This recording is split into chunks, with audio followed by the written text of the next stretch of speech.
பார்த்தீங்கன்னா வெதர் வந்து -3°C இருக்குது.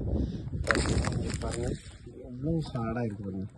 இந்த நேற்று இந்த ஸ்னோ எல்லாமே ஆக்சுவலி இது என்ன ஆகுதுன்னா, இப்போ நேற்று முந்தா நாள்லாம் கொஞ்சம் வார்மாக இருந்ததுனால இந்த ஸ்னோ எல்லாமே மெல்ட் ஆகி தண்ணியாக இருந்துச்சு.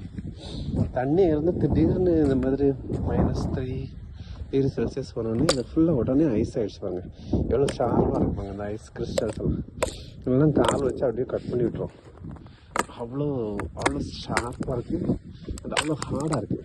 அதனால் எவ்வளோ ப்ரெஷர் கொடுத்து உடைக்க பாருங்க, எப்படி இவ்வளோ ப்ரெஷர் கொடுத்து அது உடைய மாட்டேங்குது.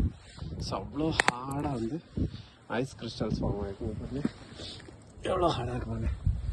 இட்ஸ் லைக் நைஃப் மாதிரி இருக்குது, கத்தி மாதிரி இருக்குது. இதெல்லாம் ஷூ எல்லாம் போட வந்தோன்னா அப்படியே ஷார்ப்பாக இருக்குது. இங்கே பாருங்கள் எவ்வளோ ஷார்ப்பாக இருக்குது. அந்த சைடில் கால் எடுத்தாலும் இப்படி கட் பண்ணி அப்படி இருக்குது.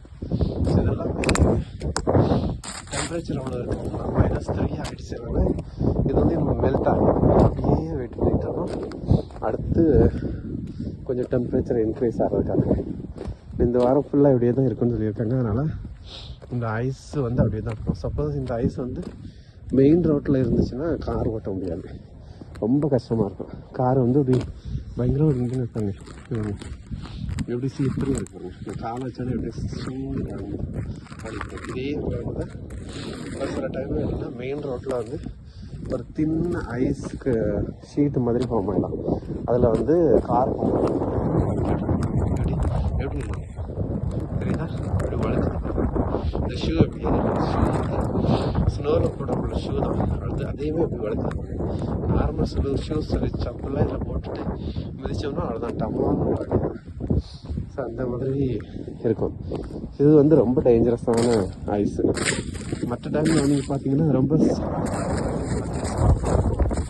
பட்டு இப்போ இந்த மெல்ட் ஆகி ஃப்ரீஸ் ஆனதுனால இந்த மாதிரி ஆகிருக்கு.